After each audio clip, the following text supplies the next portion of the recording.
Variables are not limited to one element. They can contain many elements, numbers, texts, other variables, or rather their values, in a structure called a list.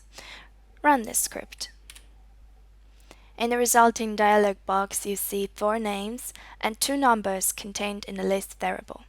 They're separated with another special character available by pressing Ctrl+/ or selecting it from the menu. This separator tells the robot that this is a list and shows where its elements are.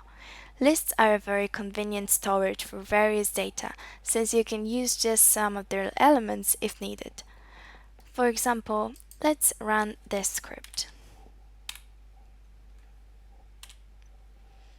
The dialog displays only either. It's because of this parameter added to the list variable at the end of the code. The number inside double brackets, available by pressing Ctrl+rectangle bracket or selecting it from the menu, is called index and points to a specific element in a list. In this case, the second element is either. Experiment replacing 2 in the code above with other indices. For example, 3.